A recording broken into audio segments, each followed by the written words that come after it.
Hi, I'm Steve Younis. Welcome to the Speeding Bulletin, your Superman news video recapping the events of the week October 28th to November 3rd, 2016. Our top news stories this week included: there's a Superman-inspired scene in the new Wonder Woman trailer, we have a trailer for this week's new Supergirl episode, and let's see if you can answer all three of this month's Super Trivia Quiz questions. Keep watching as we check out these news stories and more in this week's Speeding Bulletin.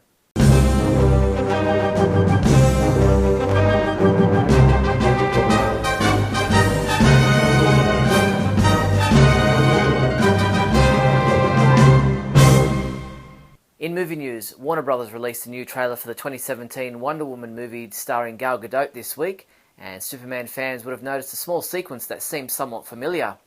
During one part of the trailer, a gunman tries to shoot Steve Trevor, but Diana Prince reaches around and stops the bullet, something Clark Kent did for Lois Lane when a man fires a gun at her during an attempted robbery in Superman the movie. In an interview with Variety from earlier this year, Wonder Woman director Patty Jenkins admitted that the 1978 film by Richard Donner was her inspiration for filming Wonder Woman. She said, "Superman was all about you. It was about you watching and realizing what it would feel like to have great powers and do great things. It was full of love and emotion." You can watch the new Wonder Woman trailer at our website now. A 2-minute animated fan film titled Tryouts was released online by director Victor M. Newman, who collaborated with fellow filmmakers to release this short film for the 2016 Motion Poems project. This film finds Superman in the midst of the civil rights movement in the USA, and you can watch it in full at our website now. In TV news, with the 4th episode of Season 2 of Supergirl having aired on Monday night, executive producer Ali Adler took us behind the scenes of the story, introducing us to Roulette and the Alien Fight Club, and the developing relationship between Alex Danvers and Maggie Sawyer.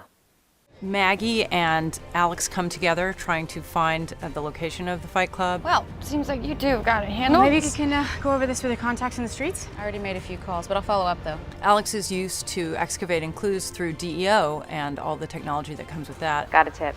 You in? That was fast. She is really intrigued by Maggie as Maggie shows her how to find out more about alien life around her through police work. I wish we called backup. I did. Our own T.A. Hewitt submitted his review for this episode titled Survivors, giving it a 3 out of 5, saying, "Supergirl rights the ship somewhat with this week's episode, but unfortunately there's too much Alex Danvers and Maggie Sawyer." The CW released an official promo video and 16 images from the 5th episode of Season 2 of Supergirl, titled Crossfire. In this episode, Supergirl must beat a ruthless new gang who has been armed with dangerous new alien technology. When Cadmus sends a video to the DEO, the team realises Cadmus is the one staffing the criminals for a secret mission. Meanwhile, Kara gets Mon-El a job as an intern at Catco, James makes an important decision, and Lena invites Kara to attend one of her fundraisers. Crossfire is scheduled to air on the CW in the USA on Monday, November 7th at 8 p.m. In Supergirl to date, Mon-El has found out what happened to his homeworld of Daxam and that he's now stuck on Earth for better or for worse. In an interview with TVGuide.com, actor Chris Wood talks about where's now for his character. He said he's dealing with the news that his planet is gone. You see how he takes that. Is he the type of person who wallows in it, or does he sort of brush it off and pretend that everything is fine? How does he handle having superpowers for the first time in his life? We get to see all of that pretty quickly. We learn a little more about his backstory and how he got here. Episode 9 of Season 2 of Supergirl will be directed by Kevin Smith. As we know, the episode will be titled Supergirl Lives, a tribute to Smith's involvement in the never-made Superman movie called Superman Lives. Production on the episode took place this past week, and Kevin Smith shared his personal excitement via his Facebook page, along with a photo of he, Melissa Benoist and Kyla Lee. He said, "I love all the flying and punching of villains on Supergirl, but I tune in for the portrayals of sibling rivalry so sincere and supportive that it really makes me feel like I missed out on something in life by not being a girl with a sister." A series of 9 Supergirl Season 2 character poses have emerged online. Included in the series are 2 images of Melissa Benoist as Supergirl and another of her as Kara Danvers. Also included are Alex Danvers, Hank Henshaw, Martian Manhunter, James Olsen, Windshot and Cat Grant. Time Warner CEO Jeff Bewkes revealed this week that the lineup of DC Comics TV shows currently airing on our screens generates more than $1 billion in revenue per year for the company. This revelation also came on the back of the announcement that TBS and TNT, part of Time Warner's Turner unit, now have a deal with the company's Warner Brothers for the studio's DC Comics films. The deal is believed to cover all upcoming DC Entertainment-inspired films and previously released films including Man of Steel and Batman v Superman: Dawn of Justice. In comic book news, the Baltazar and Franco team are back at DC Comics for a 6-issue miniseries titled Superpowers. The all-ages title will pick up where the Superman Family Adventures series left off. In an interview with Newsarama.com, the pair discussed how they pitched the miniseries to Dan Didio and what we can expect from the first issue. Baltazar tells us Batman is missing, the bat signal is flashing and he's not showing up, and Commissioner Gordon keeps looking at his watch saying, "Where is he?" So we see what happens from there. Superman might help out, Wonder Woman might help out, and as the story continues, we don't just stick to Gotham City and Metropolis, we're all over the DC universe. There was just the one comic book for us to review this week, and that was Action Comics 966, which was reviewed by Michael Bailey, who said Dan Jurgens managed to hit every heartstring imaginable with this issue, and he rated this issue a 5 out of 5. Superman comics available this week from November 2nd include DC Comics Bombshells number 19 print edition, DC Superhero Girls Pastimes at Superhero High Chapter 3 digital comic, Justice League number 8, which is available in a variant cover, Superman number 10, which is also available in a variant cover, DC Superhero Girls Volume 2 Hits and Myths trade paperback, and Superman the Man of Steel Volume 9 trade paperback.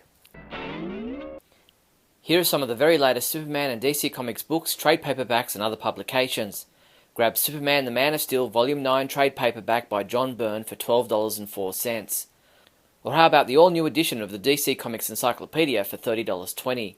These and other new Superman books are available from your one-stop Superman shop, the Superman Homepage online store at supermanhomepage.com/shop. In other news, fans of all ages will want to pick up the fun new book titled DC Superheroes and Pets Papercraft by Brandon T. Snyder with awesome art by Art Baltazar. Snyder says it's poppy character dossiers along with fun facts and humorous narration, what I like to call shticky bits, by Zatanna, Flash, Batgirl and Harley Quinn. Supergirl, Lois, Bizarro and Lex Luthor are in there as well. Audio copy of DC Superheroes and Pets Papercraft from the Superman Homepage online store now. The 20th episode of Season 2 of the DC Superhero Girls animated shorts is now online. Titled Hero of the Month Sapphire, Star Sapphire graces the halls of Superhero High with the perfect OOTD, but she also knows how to lay down the law with her powerful Violet Lantern ring. New episodes debut bi-weekly on the DC Superhero Girls website and their YouTube channel. The Superman homepage Super Trivia Quiz has been updated for another month, and the 3 questions we're asking you this time around are: named Mon-El by Superman, what is this Daxamite comic book character's real name? Daxamites are weakened by what substance? And in the Silver Age of comic books, what name did Mon-El choose as his secret identity while living in Smallville? If you think you know the answers to all 3 questions, head to the Superman homepage and find the Super Trivia Quiz under the Favourites menu. And that's all the news there was for the week October 28th, November 3rd. Please subscribe to our YouTube channel. I'm Steve Younis from supermanhomepage.com. Great Scott! Great Scott! Great Scott!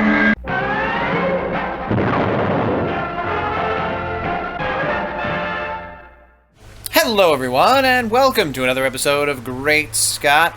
It's fall, we've got leaves everywhere, we've got the trees changing colors. It's that time of year where we just had Halloween, of course, and on Halloween we all dress up. I dressed up once again as Clark Kent and went out, took my kids trick-or-treating. I was hoping, I always hope every year, to see a lot of Superman-related costumes. Last year I saw a Zod, I saw a Superman from the Man of Steel movie, and there's always a girl or two dressed as Supergirl. Sometimes it's the pink Supergirl, where the whole outfit is pink and there's a pink Supergirl emblem. And sometimes it's the red and blue standard Supergirl. I was hoping to see some Melissa Benoist costumes this year. I did not. I did hear some people say that they saw some, and I saw Melissa Benoist herself tweeted that it was so cool to see all the little girls inspired by the show dressing as Supergirl. So I'm guessing she herself saw some Melissa Benoist styled Supergirl television show costumes. I didn't get to see them. I'm disappointed. But on the subject of Melissa Benoist and Supergirl and girls dressing up as other icons of the superhero world, such as Wonder Woman. We had Linda Carter on last week's episode of Supergirl, where she plays the president. That's the first time we've seen her. I think she's going to make a few more appearances. I thought she was great. I thought she seemed like royalty. I thought she was very inspirational in the scenes they gave her, the dialogue they gave her, the things that they had her talk about. It kind of harkened to reality, so maybe a little bit too much for some people, because obviously there are two sides to the upcoming American election, which by the time you hear this will be only a few days away. And we have Donald Trump, and we have Hillary Clinton, and we have people on either side. So the show, which clearly made its own political bias, now in the show you could say, well, they were politically biased toward the Linda Carter president character, whom I'm not even sure we even heard her name, but the idea that she was all-inclusive, of all races, all ethnicities, all actual aliens from other planets, and we find out at the end of the episode, spoiler, that she herself is an alien. A lot of people took that as she was evil, or she was lying, or she was conniving, or she was going to be a bad person. I just took it as somebody who was on the inside, who had obviously had alien rights in mind, because she herself was an alien, but she could have had alien rights in mind without being so. I'm not sure that it's a good or bad thing that she's not just a good human, normal person who wanted to make sure everybody got equal rights, because that's what this country was built on. That's what America is about. And Superman, Supergirl, / other superheroes like Captain America and things were built on the precepts of what America is meant to be. We don't always succeed. We don't always have leaders who succeed. We don't always have leaders who are perfect. I don't know that we've ever had a leader that doesn't make mistakes or sometimes say things they're not supposed to say.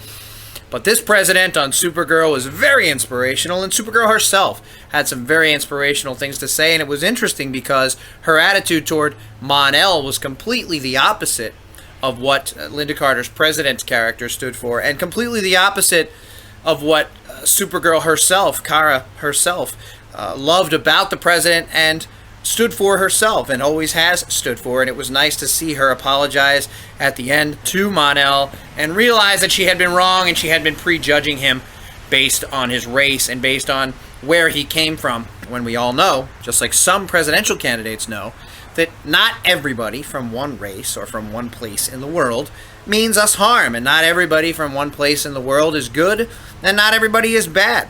So we have a good mix, and I thought that the episode really showed us what the precepts of America are, the freedoms that everybody is supposed to get, the equality that everybody is supposed to get.